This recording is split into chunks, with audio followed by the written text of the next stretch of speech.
Okay, hello, you guys. It is Ebony. It is I cannot really tell how I look right now. Like I can see myself, but I can't see well with my glasses on. But the lighting is so fucked that a lot of times I cannot really tell what I look like till until after I'm finished. I look cute to myself. I just did my makeup in like 20 minutes. Let me tell y'all. I was sweating earlier and I wiped my forehead and I honestly forgot I had makeup on. So I kind of fucked up my eyebrows. They're not terrible. I feel like my makeup looks very Duyan. Like this is very Blasian right now. This is very blazing right now. But yeah, we're gonna get into the releases this week. Honestly, yesterday was my birthday. It was August 14th. Um, it was my day was really cute, and I'm gonna make a separate video about that, right? But like, there wasn't a lot that went on. It was really just Ayra's album. I do think she chose a good day in terms of like there was very little competition. It really got its own spotlight, and there has been so much discourse, like so much discourse. I just want to briefly talk about the one other thing I think that's notable that I would love to highlight. Rochelle Jordan dropped a remix album. You know what it is? I listen to Rochelle Jordan, but I don't like listen to her. Like, there's some people who have stuff that goes back and she does. Like, you know what's funny? I recognize her album cover. I honestly, this entire time thought that was Twigs' album. Like, I've always heard her name, but I've only just started interacting with her. And I really, really, really, really like her work. Oh, let me put my girl. Like I said, if this looks like it looks cute to me, but I'm like, if this looks a mess later, I'm gonna be pissed. Hold on. Yeah, her music is really good to me, and I love the fact that she's really dance. I'm really into dance music. I like her music. There's just something about her that feels like perpetually underground, and like I don't know her enough to feel like I don't know how to feel about her yet, but I like her. I like what I hear. I really enjoyed it, especially the first two songs on the remix pack were really good. The thing is, I honestly don't even know what song they're remixing. I don't know if it's more than one song, or because I'm pretty sure the same two are sampling the same song. I might be wrong. I don't know. But like both of them sound really, really good. I love like her collab. Damn, I have a couple songs by her that I like, but like I said, I'm not all the way into her. But I think I need to take some time to like go through her work and see how the girls like why the girls really gag. I had one of those moments with Tinashe where before I listened to Songs for You, like back, this is probably like 2021, 2022. Before I listened to the Songs for You, I was like, why do Tinashe fans act like that? Like, why are y'all just so like feral like that? Because they're small but they're mighty. So I was like, why do y'all act like that? And then I listened to Songs for You and I was like, I said that is exactly why they act that way. Yeah. Yes, I really, really wish I had more to say about Rochelle Jordan because the more I listen to her, the more I'm like, I actually really like her. We're just gonna keep the glasses off. I looked at the video, even though I am still kind of blind, it looks good enough to me, so whatever. Anyways, yeah, her remix pack was really, really good. I think the next time that she has to have a rollout, I have to just be there. I honestly think about this so much, especially like stuff because I started making like videos and stuff like last year, and I think like there's just so many things I wish I could have talked about in real time. I mean, to be fair, I can retroactively talk about them. Like nothing is stopping me. I feel like we need to talk about Fountain Baby by Amare. I think about that so much. That's an album that we really need to dissect and really should have did more for the culture than it did. Like that is really a pioneer, like unique, immersive, evolutionary album. Honestly, you guys, today the word of today is evolution. Like, oh my god. Let's talk about Ayra, and we're gonna talk about Tyla a little bit, and then we're gonna talk about Spider-Man when we're talking about evolution. Hold on. So Ayra finally dropped her album, and you guys, honestly, this day I wasn't engaging with the TL that much, so I do think it leaked. But I personally didn't see any leaks. Like with A-pop, it was like noon, and like it was everything down the TL. But this one I didn't see as much. But to be fair, like I said, Thursday I was. Maybe I just wasn't being a busybody. I just didn't see anything. Anyways, when people start talking about it, they start talking about it really, really positively, right? And so like little by little, I start to see the comments come in. And honestly, because I make these videos, I'm trying to be more conscious about getting people's opinions in real time. So when I come here and I'm like, the street said, y'all know for a fact, like I didn't make this up. This is just random stuff. When I refresh my algorithm, this is exactly what comes up.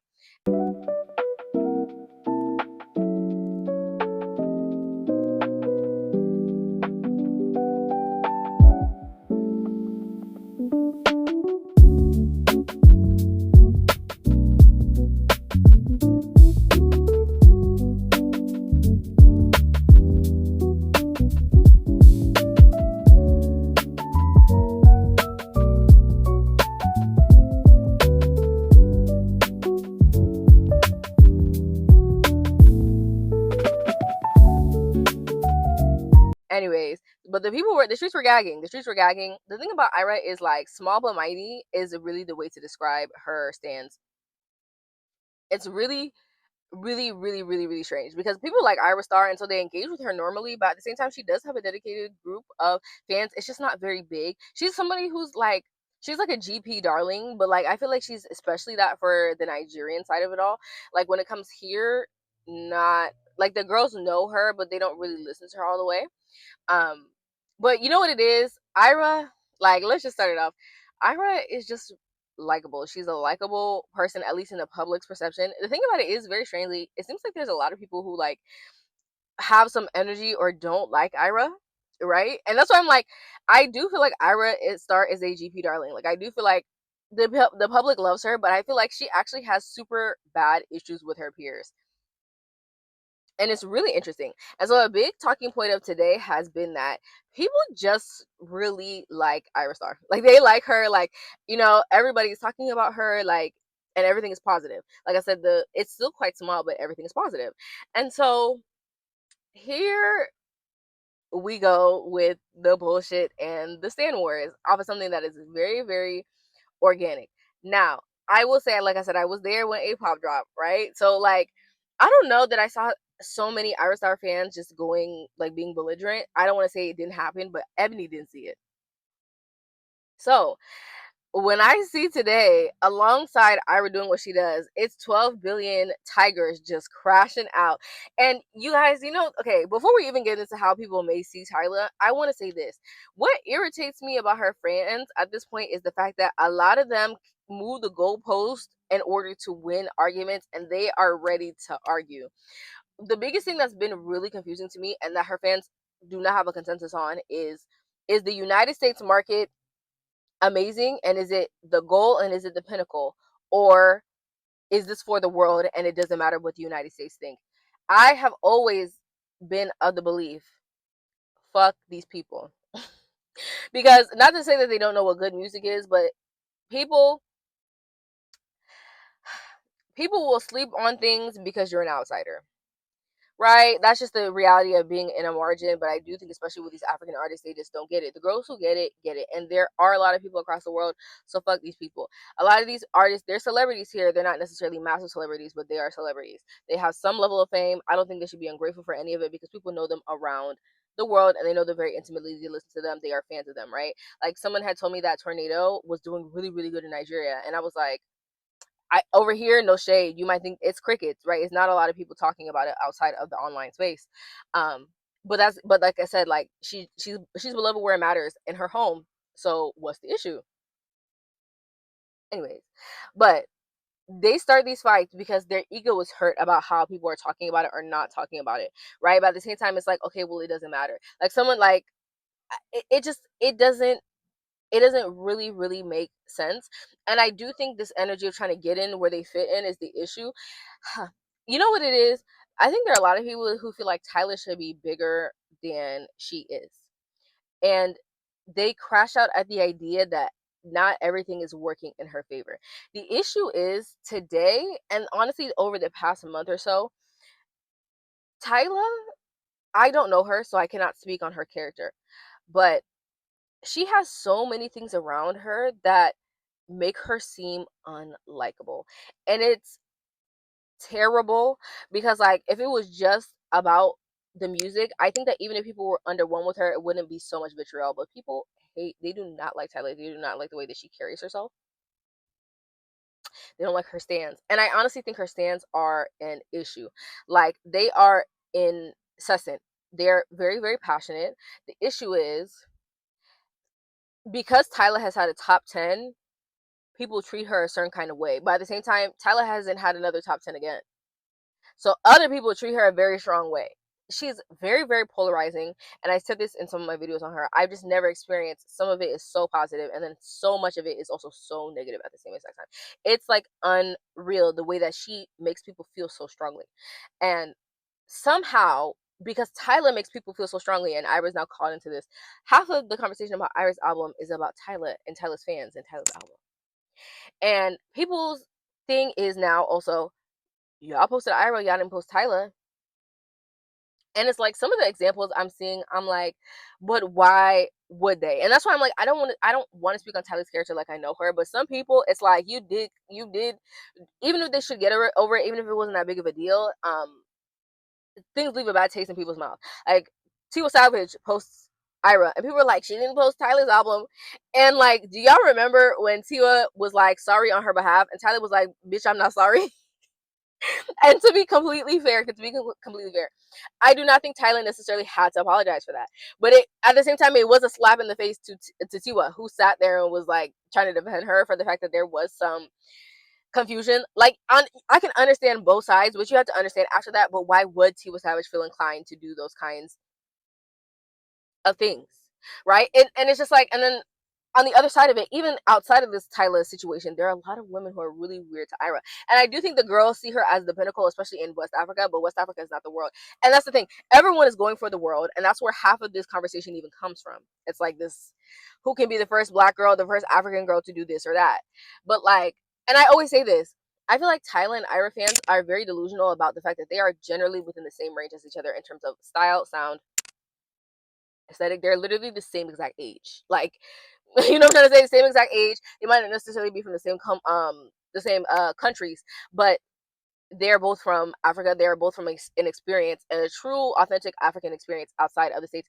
They're going to align in a lot of ways. Honestly, there's a point in time where I'm a piano and Afrobeats are like this. So obviously, there's going to be a lot of overlap there, and they both make R&B music on top of, like, why wouldn't there be similarities? There's so many things about them that are literally the same, right?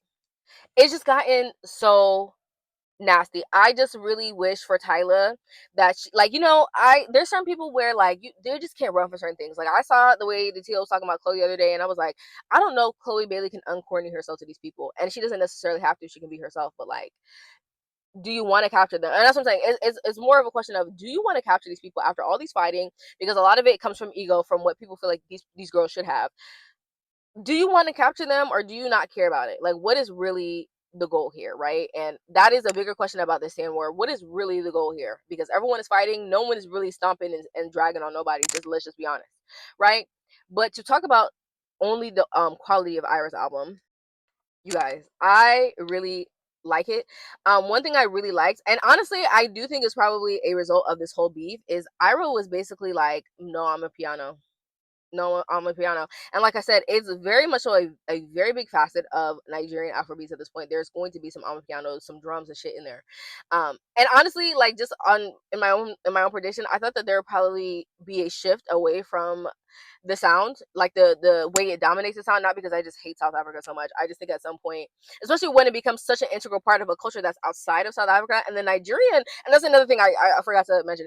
The fight between Ayra and Tyla is not just girl on girl. A lot of it is highly, highly cultural and political. Like, there's just so many things that will not allow it to be calm. Just like people manufacture fights, but with them, it is really so much bigger than them at the same time. It becomes unreal. And I don't know if we'll ever be able to kind of undo the way that people see the both of them. The same way that people see Tyla as kind of perpetually unlikable. People really love Ayra. But unfortunately for either of them, it hasn't really done anything great.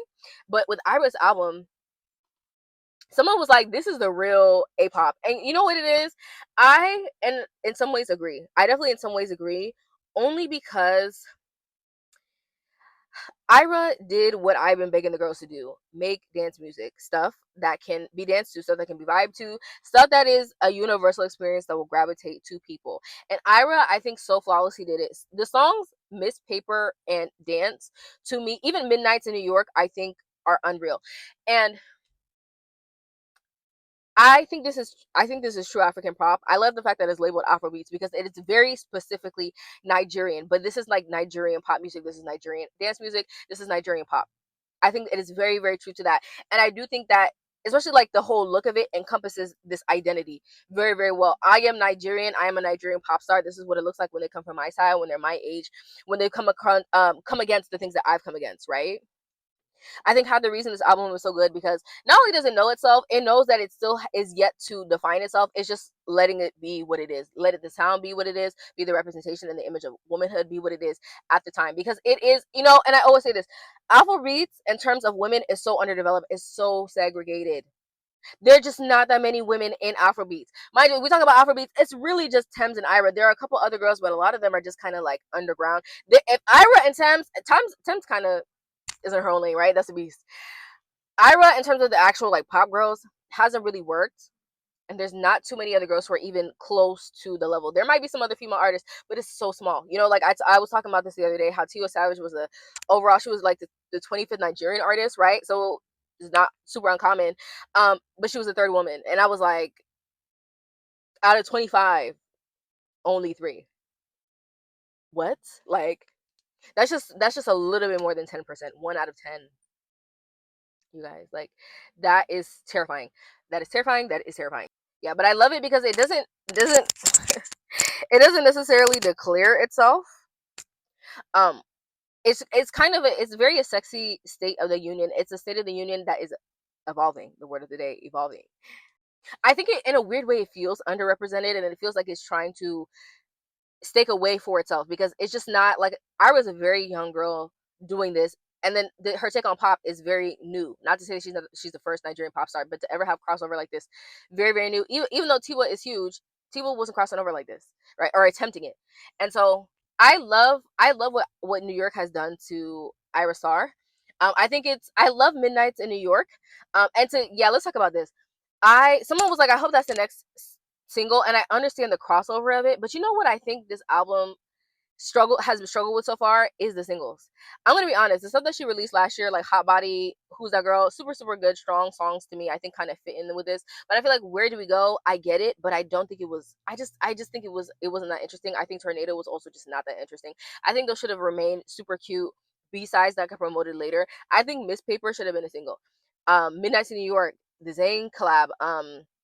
Dance. Especially Dance is definitely my favorite song. That is such a good moment. I don't understand why that wasn't what she dropped in June. You know what I'm trying to say? I don't understand why Miss Paper, even like Misunderstood, something that has a little bit more energy. I don't understand why those were not the singles. I think Tyla also made that mistake of having a really, aside from Chanel, because Chanel did what it did. But like, Is It Love? Waste of time. It was a waste of time. I'm not saying that she should have did a cute little visualizer, but like, it wasn't something. It shouldn't have been at the front of the album, number one. But it also didn't make any sense why before an album named A-pop you were gonna put out a song called Is It Love? Like, I get it, but like, the narrative confused itself, and I'm gonna keep on saying that her fans, like I said, they will argue that down. They still don't have a strong consensus on even what the goal was for this entire album. So I don't really want to hear it. Not that I think it was a bad album, and I keep on saying that. I don't think it's bad. I think it doesn't really know itself. I think this album, Stargirl, in comparison, is getting to know itself. I don't think it's all the way there, but it is about development. It is about, it kind of feels like coming into your womanhood, not being sure, but knowing that you are somebody who is powerful and there are places that you want to go. It's interesting that I mentioned Amare at the beginning, because I feel like she made a real like Afro pop, Afro dance kind of crossover, and this does that. The thing about Ayra is she is very R&B at the end of the day, and so I personally didn't like. I wasn't gagging. I like songs like Misunderstood or the Heaven Baby collab. I'm gonna be honest. I'm not someone who really loves her on like just like true pop beats. I don't really like her on ballads. I like Ayra when she is fun. I can do Ayra when she's sensual. Like, I love Hot Body. I love the vibe of that. It's like it's sexy, but it's chill. Like, for example, with the collab with K1, I don't know why everyone called K1 when they want a hunch. I don't know why like, K1 is gonna talk disgusting when it's time to get a little bit freaky. That's the bitch that they're gonna call. I wasn't my portion. I wasn't really gagging at it. I like her sensual and elusive, right? I love all the feelings and the implications of Hot Body. I honestly just didn't enjoy the K1 collab. But the songs that I like, I really, really like. I think the intro is amazing. That was one where I was like, y'all are kind of hyping it. I think that absolutely says a lot. It really comes in, puts my dick on the table. Like, I am somebody, I come from somewhere. I got a lot of bitches who don't like me, but I'm developing in the midst of it all. I just feel like this album feels like a development. We are not where we want to be. We're not at our final form, but we are someone who knows better and is asserting ourselves, beginning to assert ourselves the way that we should. I really wish Ayra all the best with this. I think it's gonna age well. I think that with the right videos and the right performances, she can change the narrative. I do think that her animation for this was very, very interesting. Like I said, it's definitely a battle. It's definitely a battle, and at this point, it's a full on battle. Like, we've made it a battle today. Tyler was mentioned too much for this to not become a battle at this point. They're still looking in the same promotion period, so we will see how they handle that moving forward. Okay, you guys, I really only wanted to talk about black stuff, but like I'm so sorry, you guys. I went to go see Spider-Man today. I had such a piss poor experience. Like, let me talk about it. Let me talk about it. So, number one, I wake up. Mind you, my birthday was yesterday. Let me tell y'all. In the midst of my exploring on my birthday, you guys, why do I get my period? I wasn't even mad, but I was shocked. Like, I can count on my hand how many times in my entire life since I started menstruating I've had my period come early. It does not happen often. It came at least 2 days early in the middle of the day on my birthday. And the thing about me is when I'm stressed, my period actually will not come. So like, was I just so ecstatic? Was I just so happy? Was I just so calm that it was just like in the middle of the day? Hey bitch, like how dare you? Like, mind you, I got so lucky, especially last year. I think I got my period maybe the day after. So, and especially because like it just came so early. Like I honestly expected it the 18th. I was gagging. But anyways, that happens in the middle of the day. So today I'm already predisposed to tiredness. Like I slept, mind you, I slept like 8 hours. Still tired as fuck. Like I had to like just energy is just zero. And so I go to this movie theater. I'm a little bit late, you know, just a little bit. Like the movie, I'm watching Spider-Man, and I'm already annoyed about being late. I come in, I get sat next to these three girls who look somewhere in between this age 16 and 20 and call me an old grouchy bitch. They're talking and on the phone the entire time. Mind you, I understand children. I understand the fact that you might glance at your phone and that you might lean over and have a conversation, right? I'm not upset that they talked 1 or 2 times. You guys, this was constantly throughout the movie. Constantly throughout the movie, we are talking. Like, I could put the back of their heads. I would never post a stranger's face on the internet. But if I post the back of their heads, I need you guys to understand. These are the kinds of people where if they saw this video, it's no defense because bitch, you're doing a lot. You're doing a lot. I've never seen ADHD spread throughout three people at one time like that. It was almost fascinating. Some of that I'm fucking exhausted. So I fall asleep for like 30 minutes because I'm just like I just can't like I'm overstimulated. I'm like I can't fucking take this. Right? You know, I was also having a peak experience. So like I'm tore up from the floor up and they're just fucking talking. I just tap out. Let me tell y'all. I woke up and they had just gotten Jean, just got her. So I missed basically the entire climax. Like I didn't see Mary Jane. I'm gonna go watch it again. I'm gonna go watch it again and figure out what the fuck happened. But aside from these little kids pissing me the fuck off, I'm like they look very, very young, so I'm like I don't want to get at you, but at the same time, someone needs to get you together because I just couldn't believe it. It wasn't like I said. I wish it had just been like a 2 or 3 times they're talking or looking at the phone. No, this girl is. I promise you, I've seen this bitch swiping through page by page. Why am I watching you shop for jeans? I know exactly what you were on the phone doing. That's how bad she was doing it. Constantly, every 15 minutes, leaning over, talking. I just could not believe the lack of self awareness that was going on between the three of them. Like overall, I did think it was from what I remember, I think it's pretty good. Like I said, I'm gonna have to watch it a second time. Like I'm like the way that they were talking, I'm like, there's no way that you guys even know what the fuck is going on. It's so irritating. And mind you, I also tapped them and was like, please stop with the phone. Like I respectfully tried to intervene, but it just is not enough. And I'm like, you have to be a kid because do not let you be a day over 18 acting like you don't have any motherfucking sense. Like I just don't understand why sitting in a movie theater if you want to discuss in depth, y'all don't have a house where y'all can stream this shit at and leave people alone. Like you would have been able to do it for free or a subscription fee, my nigga. Like just strange, bro. I will say, what gagged me is I saw The Odyssey very recently. I loved it. I loved it. Tom Holland is a really great actor. Tom Holland is really good at what he does. And like I've definitely watched him extensively. Like this is definitely not my first time watching him, but I really sat there and was like, wow, Tom Holland is really good at what he does. He also has he almost sounds like he's from New York. Like you could almost believe it. Like emotionally he's just always on it for someone who's also having to balance an accent. Like I just couldn't believe it. Like I said, I need to watch it again in depth to really see how I feel about Zendaya's performance, but I just felt like Zendaya, I'm sorry, if we're power scaling, this white man is doing his biggest one right now. Like Tom is really, really good. He was really good. It was a great movie. I'm not a Marvel girl. I honestly like I wasted my time. I know I don't like movies like with superheroes and like action. Like I'm not gagging. It's definitely not my cup of tea, but it definitely wasn't a bad watch. I'm glad this is not what I planned to do for my birthday. I would have killed myself because baby girl, like yo, piss clean the fuck off. Zendaya Zendaya, your husband is kind of whooping your ass right now. Me and these kids is about to go toe to toe. I'm sending them so much evil eye and hatred. Like they're gonna see nightmares and foxes eating their ankles in their sleep. I'm tired of this. Oh my gosh! And other news, you guys. I just started watching Married to Medicine, like from the beginning, and I really love seeing all these things that I reference in the real time. It's actually been really, really interesting.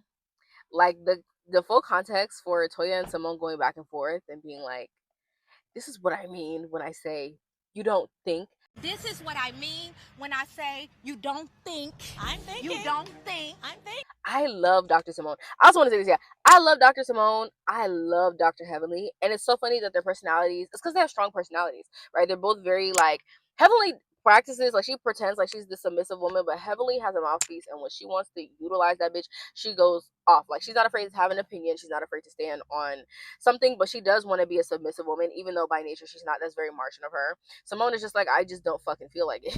She doesn't front about it, but they're both very headstrong, honestly kind of defensive women, but I don't hate it. Maybe it's because I relate, but like I like them, and it's comical to me that the people I like the most hate each other the most. They beef so hard, and Simone, especially Simone beefs hard.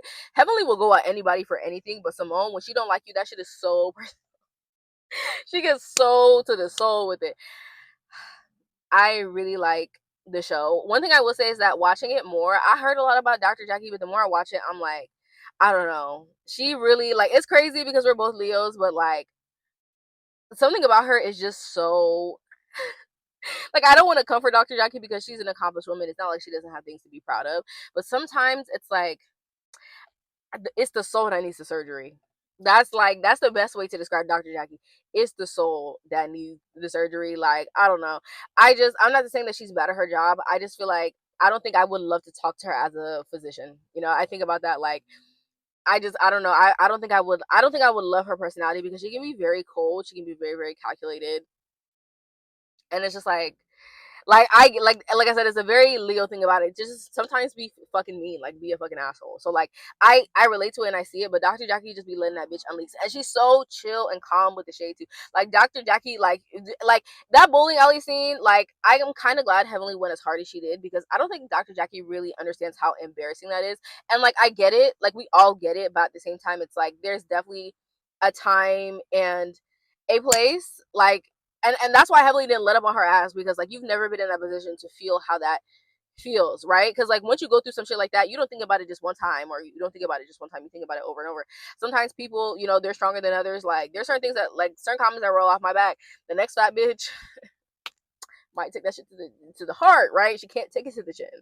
But like I want to watch that. I want to watch Real Housewives of Beverly Hills. I want to get to that. I don't know. Like, I like, would anybody want to talk about it retroactively? I don't know.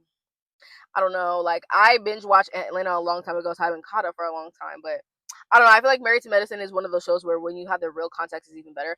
I also find it interesting that people's personalities really don't change. People are who they are. Like, even Simone's kids, like, obviously in those early seasons, like, the younger one is 11. And, like, the situations that we've seen him have as an adult, he would have responded the same way to those same things when he was 11. Like he was always that person. It was crazy to me to be like, wow, like this, like it's not just like some gradual things. He always was somebody else who had a strong personality. It's very interesting because he gets it from his mother, but that'd be the main one that he be getting that sass with is nuts. I also want to say this with Mariah. You know what's funny? The first season, like I thought the stuff with the police and the birthday parties was so distasteful. Like I get it was like hood booger, but like calling like the police sticking the police and people was really, really weird. I was not feeling Carrie at all. But you know, when they were like, "Oh, Mariah has this paranoid personality disorder" or something like that, I was like, "That's really weird and it's a lot." Not that they're unintelligent women, but obviously they are not doctors. Her and Toya. But like by season two, there's just a crack in Mariah where you can tell that she like it's not just. I thought that maybe the women were hating on her because she's very accomplished, or she was technically more accomplished than them. But like Mariah was really, really wielding things, and I do think that she just did not need to be like it was either going to be one or the other. Her being in both really had her feeling like she was better than those girls. It's kind of sad that she felt like they had to answer to her. And my biggest thing is like if you don't like some bitches, it's either one or two things. You stay or you go, but you can't do both. And she did not like them, but she was just like, this is my show and I started and y'all are unionizing against me. And that's why I'm like, she probably needed to just choose one, because like as a producer, I can get what you would feel like, but if you're going to continue to be around them, you can't hold it there. But Mariah was not letting go. And like when I started watching Married to Medicine in real time, Mariah had been gone. I had actually never experienced Married to Medicine with Mariah. So like I said, I didn't really know the true lore of the show. It's just like, I just would love to see, I don't know if it's like a descent into madness or they really just push her out, but like, I hate to say, I can definitely see why a lot of the women were like, no, she's weird and she's power tripping on us, because she was like, not to say that she just thought that she was better than everybody, but she definitely understood the fact that she had a producer credit. She understood she was a producer, and like it wasn't working for the women. She wasn't actually a really good addition. Obviously, she's the one who created the show. I think she was amazing for the show, but like unlikability is not going to get you anywhere, unfortunately. Just like to circle back to the Tyla thing, it's crazy because I don't have a strong opinion on Tyla's personality. I can't say that I know her, or I feel like because of the color thing, I just so strongly dislike her. But so many people do not like her. It's just like with so many people liking Ayra, I would love for it to get her somewhere, because it's actually very clear that like the perception with the people is vastly different with the two of them. But it's like, let it translate to sales. One thing I will say is that if Ayra works this album the right way, she will be successful. She will be successful. Tyla has made a lot of mistakes very early on into the promotion. I don't care what anybody says. Like I said, the goalpost keeps moving about what is right and what is wrong. All of a sudden, A-pop is a gimmick and we don't have to stick to the script and things like that. And then other people are like, well, girl, the fact that you don't have a clear thematic of what it is makes it quite underwhelming, because it promises a lot. A-pop, at the end of the day, says a lot. I don't care. She wants it to succeed in the West. When you say pop to a Western audience, that means something. You come and you don't really do what you said that you was going to do, people are gonna look at you crazy. On top of that, they already don't like you. They're just waiting for reasons to poke you. Ira comes through. It's very much so African, but it's very much so pop. Have some R&B moments, but when it's pop, it's pop. Dance is a pop record. That's what it is. Miss Paper, pop records. Misunderstood, pop record. Where do we go? A pop record. These are very clearly tied into different degrees, right? Like I said, there's still some R&B influence, but the pop is undeniable in hers, and that's why I'm like, the girls should make dance music, because that's how you cross over and get the bitches to gag without necessarily having to go full Britney Spears. Dance allows you that space. Ayra utilized that. Tyla did not utilize that the way that she should have, right? Especially as a girl who can dance, she can hit a two-step. Like, I just wish him the best. It's not too late for Tyla. It's just like at this point she has to stick to a gimmick. She does. She does have to. If it's a gimmick, stick to it. Let the people know that you have a stronger identity than you've shown us. And let that be that.